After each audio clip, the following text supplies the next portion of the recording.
জামায়াতে ইসলাম চাইলেই ক্ষমতা আসতে পারে কিছু শর্ত দাবি আদায়ের মাধ্যমে।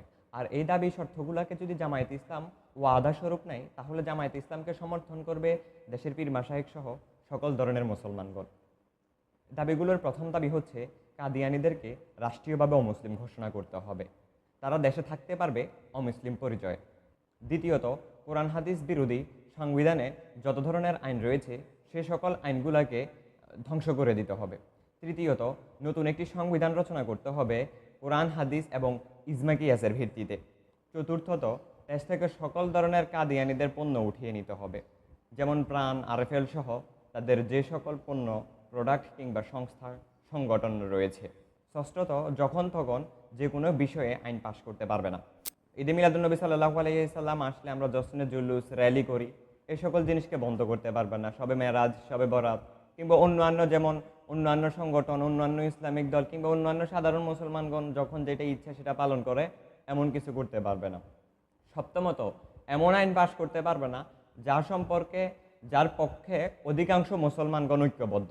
এমন কোনো কর্মকাণ্ডকে তারা বিলুপ্ত করতে পারবে না, তার বিরুদ্ধে দাঁড়াতে পারবে না। আবার এমন কোনো আইন বাংলাদেশে প্রণয়ন করতে পারবে না যার বিরুদ্ধে অধিকাংশ মানুষ, অর্থাৎ যেটার পক্ষে বেশি মানুষ সেটাকে নিতে হবে, যেটার পক্ষে কম মানুষ এমন কিছু আইনে নিয়ে আসতে পারবে না।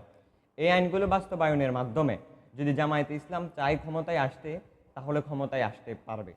মুসলমানগণ 50 বছর ধরে যে সকল দাবি দাওয়া নিয়ে হাজির হয়েছে, উপস্থিত হয়েছে, সে সকল দাবি দাওয়া আদায় করতে হবে।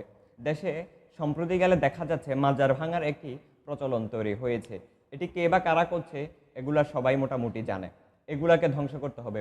মাজার ভেঙে মন্দির পাহারা দেওয়ার বিষয়টি আসলে বুঝা ওঠার মতো না। শাহজালাল রহিমাহুল্লাহর মাজার, এটিকে কোনো অতীতে কোনো ফ্যাসিস্ট সরকার কিংবা সেকুলার রাজনৈতিক দল ভাঙার চেষ্টা করেনি, কিন্তু ক্ষমতায় আসার পূর্বেই একদল ভাই জালাল রহিমাহুল্লাহ মাজার এবং বিভিন্ন আন্তর্জাতিক যে বিমানবন্দরগুলো রয়েছে সেগুলার যেই আউলিয়াগণের নাম ছিল সে নামগুলোকে দূর করে দেওয়ার চেষ্টা করছে।